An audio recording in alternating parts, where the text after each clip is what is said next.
from 4th to 5th May 2016, the Economic Community of West African States, ECOWAS, the African Union, and the United Nations undertook a joint mission to Banjul.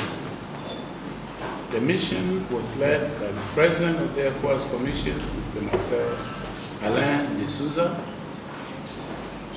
Other members included the AU Commissioner for Political Affairs, Dr. Aisha, Laraba, Abdullahi, and the Special Representative of the UN Secretary General for West Africa and the Sahel, my good sir. The mission also included the Office of the High Commissioner for Human Rights through its regional representative for West Africa. The joint mission aimed at developing an understanding of the viewpoints and perspectives of Gambian stakeholders on political and other developments affecting the Gambia ahead of the presidential election due to take place in December 2016, assessing compliance with regional and sub-regional standards on elections, democracy, human rights, and governance, including the ECOWAS Protocol on Democracy and Good Governance and the AU Charter on Democracy, Elections, and Governance, and exploring options to further support dialogue among Gambian stakeholders with a view to promoting consensus on critical issues in order to contribute to inclusive, credible, participatory, and peaceful elections in the Gambia. The joint mission consulted widely with cabinet members. The delegation also interacted with the chairman of the Independent Electoral Commission, representatives of the ruling majority party and opposition parties, religious leaders, and representatives of civil society organizations. The joint mission also met with Gambia's diplomatic partners, including ambassadors of the ECOWAS countries represented here in the Gambia, head of the EU delegation, the British and American ambassadors, and the Chargé d'Affaires of Spain. The mission appealed for credible and inclusive elections in an atmosphere of peace and tolerance throughout the electoral process.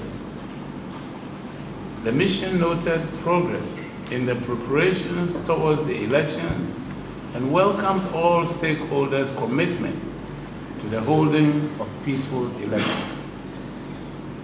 The mission commended Gambian stakeholders for the reinstatement of the Inter-Party Committee, which may serve as an effective platform for the resolution of contentious issues ahead of and during the electoral process. In particular, the mission urged political parties to work together to create consensus around electoral laws and enhance outreach to increase the participation of youth and women. The mission encouraged the establishment of an election situation room, which is best practice in many West African and African countries.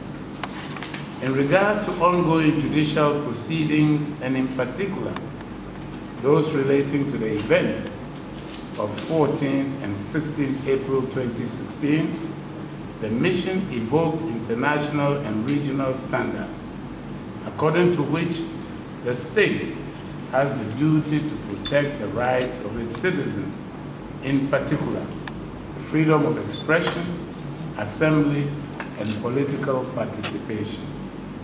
The mission reiterated calls for a credible and independent investigation and urged the government of the Gambia to allow due process of law. The mission also welcomed the announcement by His Excellency, Mr. President, during the state opening of National Assembly, and looks forward to the establishment of the National Human Rights Commission. The joint mission expresses the wish that the Gambia will emulate the ongoing trend of peaceful and inclusive elections across West Africa as a precondition to confront challenges of development in line with the aspiration of the Gambian people. On the border issue, the delegation appealed to the two countries to continue the dialogue underway, and in particular, to convene the bilateral meeting scheduled for the middle of May with a view to arriving at a mutually agreed solution. United in the vision to contribute to a better future for the people of Africa, ECOWAS, the AU, and the UN reaffirm their continuing commitment to supporting the government and the people of the Gambia in their quest to realize the universal sustainable development goals. This is the end of our statement. We thank you for coming.